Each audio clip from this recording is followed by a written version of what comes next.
Salut tout le monde, bienvenue dans le premier épisode des chroniques de Sai et Mandou. Pour ce premier épisode, on va vous parler de la troisième révolution industrielle par Jeremy Rifkin. Qui est donc Jeremy Rifkin? C'est un économiste américain, essayiste. Il est né en 1945 à Denver. Il a enseigné à Wharton, qui est une des plus grandes facs d'économie au monde. Et il conseille surtout différents gouvernements européens, dont la France et l'Allemagne, vers la troisième révolution industrielle. Pour illustrer la troisième révolution industrielle, aujourd'hui, on va analyser une vidéo de Jeremy Rifkin d'une conférence qu'il a donnée à Brooklyn en 2018, produite par Vice. Vous pouvez retrouver tous les liens en description. Et tout de suite, on vous met un extrait. I'm going to share with you a dirty little secret in economics that economists don't like to talk about. Economics is governed by the same laws that govern the universe, the solar system, the biosphere on Earth, and every single thing you and I do in our economic life while we're here on this planet. How are you going to grow an economy when you're plugged into an infrastructure and that infrastructure peaked in its productivity years ago? We are in real-time climate change. We need a new economic vision. We need a third industrial revolution. We're going to get a roadmap that'll allow us to navigate a new journey, to completely transform the way we handle life on Earth.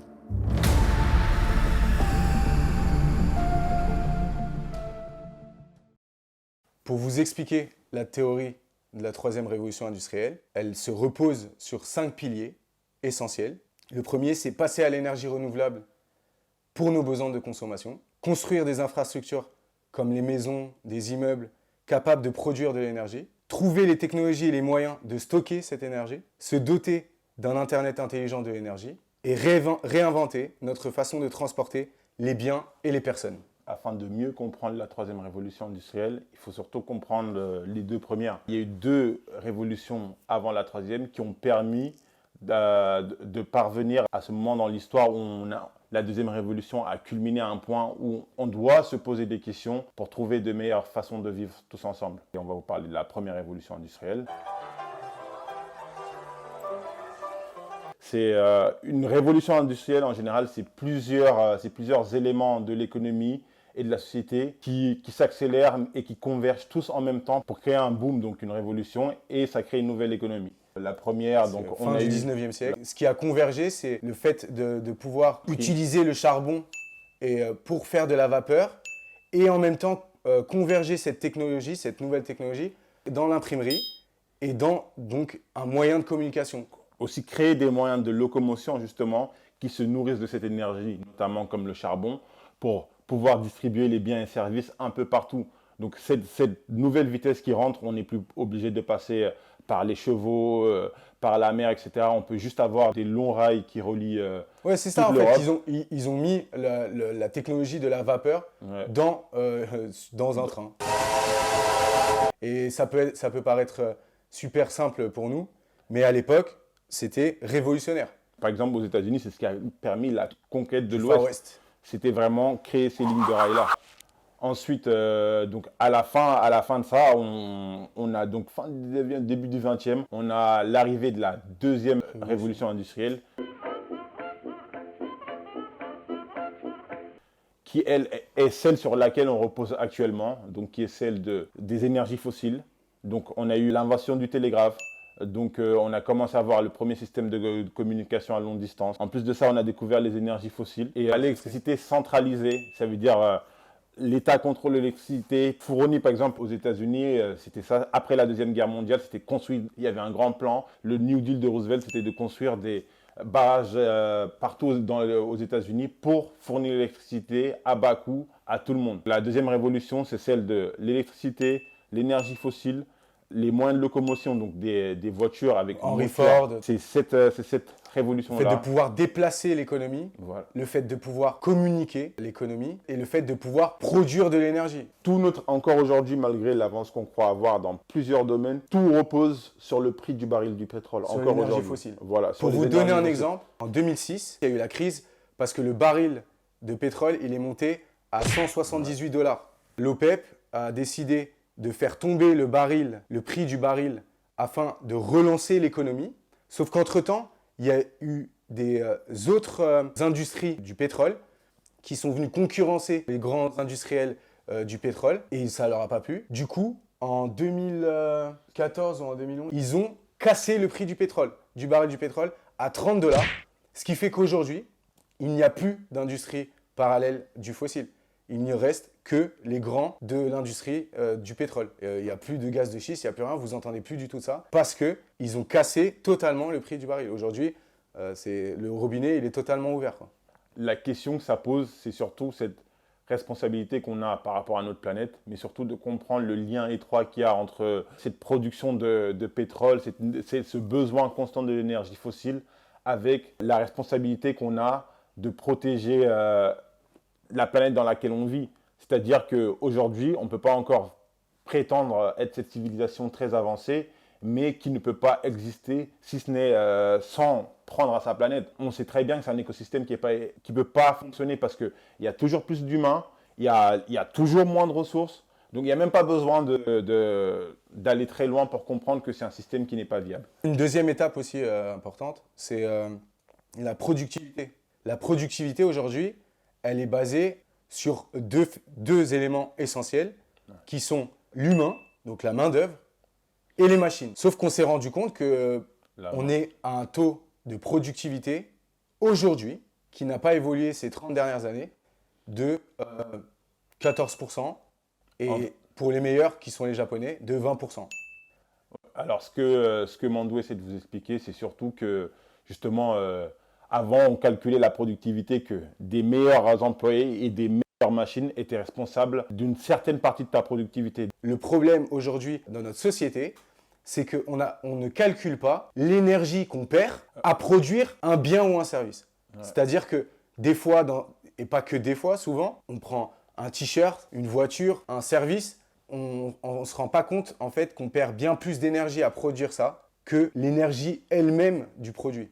C'est ce que Jeremy Rifkin il expose et ce qui embête bien sûr les grands économistes parce que c'est eux qui ont créé cette théorie, c'est eux qui appuient que l'offre et la demande sont étroitement liées. Alors que ça, c'est un concept qui a été inventé par une personne. Ce n'est pas un concept qui a été constaté. On peut passer aux infrastructures. Tout notre système repose sur des infrastructures de la deuxième révolution industrielle. Un des piliers qui est celui de transformer plusieurs des habitations ou des bureaux en mini-centrales électriques. Ça vous paraît être quelque chose de complètement fou, mais c'est quelque chose qui est déjà réalisé dans plusieurs endroits dans le monde.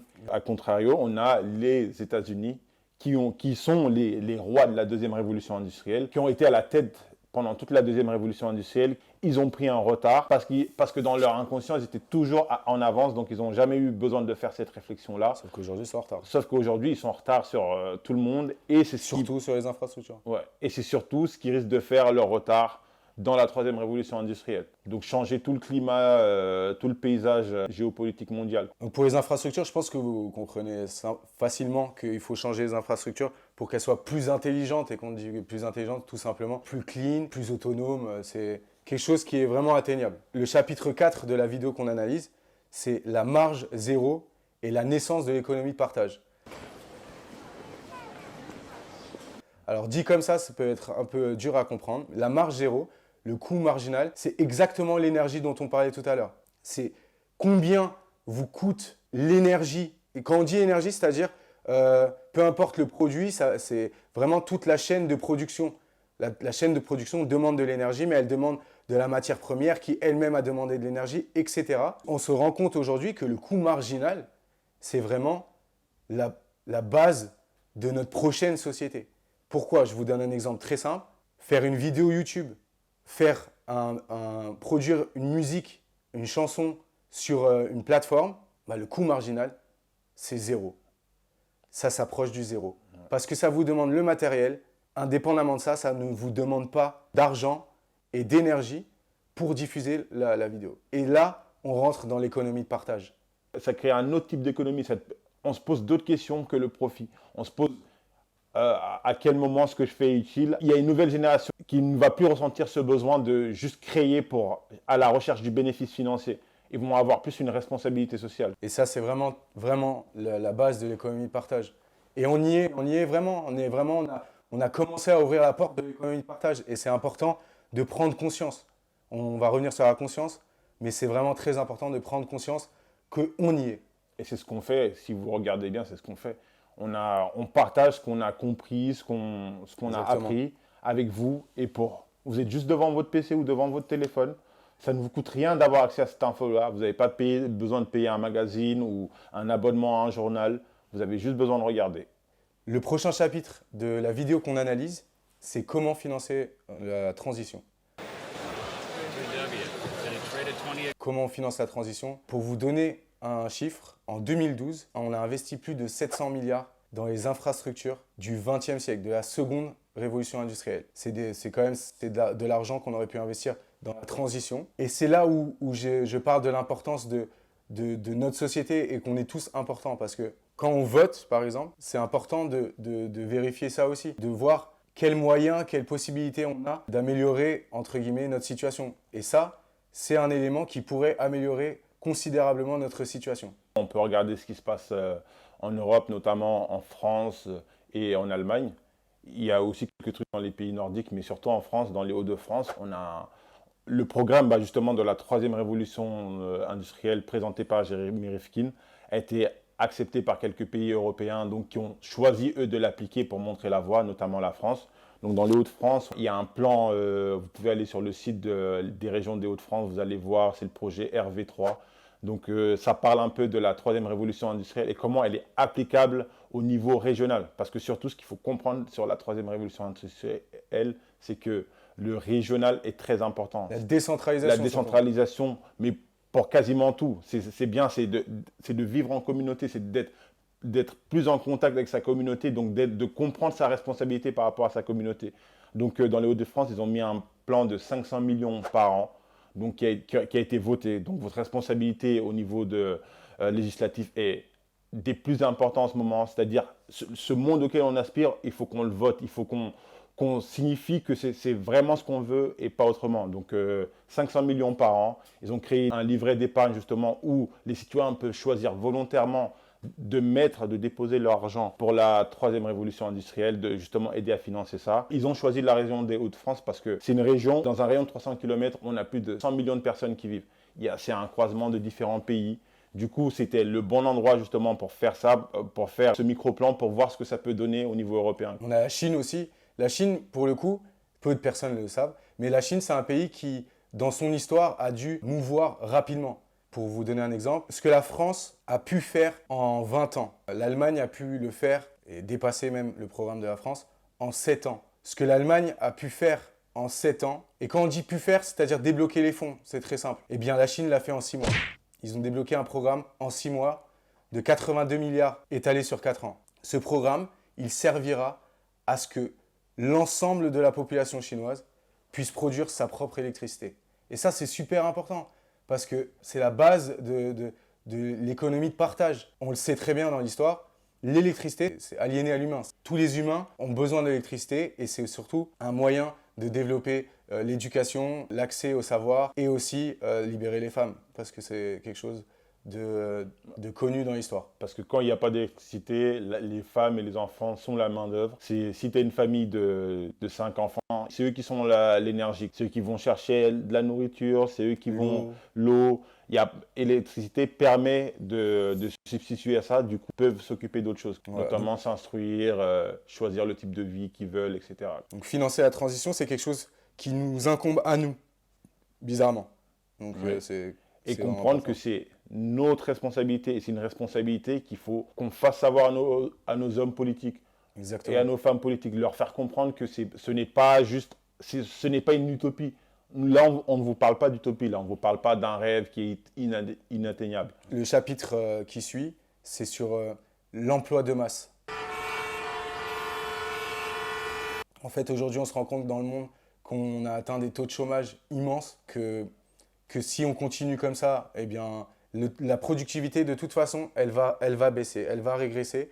C'est quelque chose de sûr à 100% si on continue dans la seconde révolution industrielle. Les solutions pour les prochaines générations, en fait, ça se passe sur la formation. Tout ce dont on parle, toutes les infrastructures, tout ce dont on a besoin, il faut le fabriquer, il faut le faire, il faut l'installer.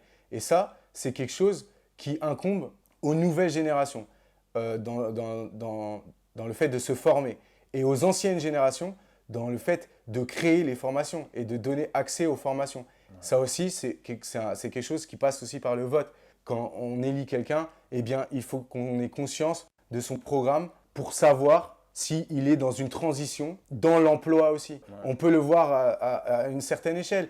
Certaines personnes dans leur ville peuvent se rendre compte que leurs villes, elles sont plus en avance dans une forme de transition, ne serait-ce que électrique, que d'autres villes qui sont limitrophes. Pour rejoindre Mandou, c'est quelque chose qu'on doit vraiment signifier aussi, encore une fois, à nos hommes politiques, c'est qu'on veut... Parce que souvent, on entend souvent parler de dans 10 ans, on ne sait pas quels emplois existeront, quels emplois n'existeront plus. Mais on le sait déjà, mais on continue à former les gens à exercer les mêmes métiers qu'au XXe siècle. Aujourd'hui, cette transition-là, elle est aussi dans l'éducation, de savoir qu'il nous faut peut-être plus d'ingénieurs que de banquiers. Il nous faut plus de personnes qui savent construire des choses et qui sont malléables dans leur esprit justement pour faire une transition, que de former des gens qui sont juste dans un cube et qui sont là pour appliquer juste une tâche et pas autre chose. Et donc le dernier chapitre de la vidéo qu'on analyse, c'est un chapitre qui est pour le moins un des plus importants, je pense, et qui va nous ouvrir sur une discussion, c'est la prise de conscience. La prise de conscience, elle doit être commune, elle doit être comme un seul homme. C'est-à-dire que, bien sûr que c'est compliqué, bien sûr que c'est quelque chose au quotidien qui est difficile pour tout le monde, et bien sûr pour nous aussi. Mais ne serait-ce qu'une prise de conscience du fait que ça fait presque un siècle qu'on vit dans le même monde, le même système, c'est quand même un peu long. Et du coup, on doit prendre conscience qu'on doit faire une transition dans un nouveau monde. Et on sait aujourd'hui qu'il y a beaucoup de gens qui ont quand même conscience de ça. Aujourd'hui, avec les moyens de communication qu'on a, eh bien, on a plus conscience. Et quand on a plus conscience, j'ai conscience moi-même que on est plus anxieux, on a peur de plus de choses, mais on doit aussi avoir conscience qu'on est responsable de plus de choses que lorsqu'on ne savait pas. Et donc aujourd'hui, la prise de conscience, elle est importante. Et j'ai une question à te poser. Quel est le meilleur moyen pour une prise de conscience ? C'est une question très profonde, ça. Quel est le meilleur moyen pour une prise de conscience au niveau général, tu veux dire ? Oui, bien sûr, au niveau général. Moi, je pense que le plus dur, c'est de rendre cette réalité palpable. Parce que je pense que quand tu vis surtout dans la société de consommation dans laquelle on vit, c'est littéralement, les choses sont palpables que quand tu peux plus consommer, tu vois. Ce que je veux dire par là, c'est qu'on a tout un écosystème qui existe dans je vais travailler, je paye mes factures, je m'achète des trucs alors que je n'ai pas beaucoup de temps et on fait cette routine-là. Et la limite, elle est tellement fine qu'il y a beaucoup de gens qui sont à la limite et qui ne se rendent pas compte à quel point on est tous sur le point de basculer. Je pense que si on s'attaque à l'économie, quand je dis l'économie, je parle de la société de consommation, je pense qu'on peut vite pousser les gens à se poser. Et quand je dis société de consommation, c'est au plus large. Je ne pense pas juste aux choses qu'on peut s'acheter, mais aussi à comment on vit, quoi. Je suis d'accord avec toi. C'est sûr que c'est un point d'ancrage important, la société de consommation. Ce n'est pas qu'un mot. Ouais. On vit totalement dans une société de consommation. Maintenant, moi, je pense que la meilleure solution est de chercher l'équilibre et pas de détruire la société de consommation. Pas parce que ce ne serait pas bien, mais plutôt parce que c'est une utopie. Je pense que l'économie de partage, elle peut vivre dans une société, peut-être pas qu'on appellerait de consommation, mais une société de capital. Ouais. Mais l'économie de partage, c'est vraiment le plus important. Et on le voit aujourd'hui, on n'a jamais connu autant l'économie de partage. On va vous parler aussi des embûches à cette théorie.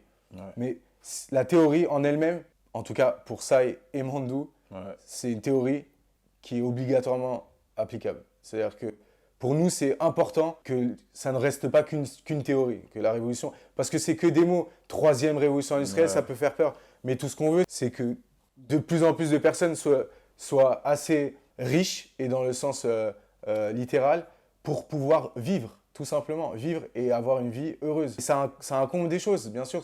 Ça incombe un rééquilibre des choses, tout simplement. Maintenant, sachez que le rééquilibre des choses, il passe aussi par une prise de conscience politique, dans le terme le plus noble, c'est-à-dire dans un engagement par rapport à la société. C'est simple, hein, mais ça peut être simple et en même temps, ça peut faire peur. On trouve que le monde n'est pas juste et je mets bien des guillemets quand je dis juste, parce que le monde n'est jamais juste Réellement en soi, juste. réellement juste, mais on parle d'un système qui cultive l'injustice. Ce qui est complètement différent que rencontrer l'injustice dans la vie. On est à un changement économique et on a vu ça en 2008.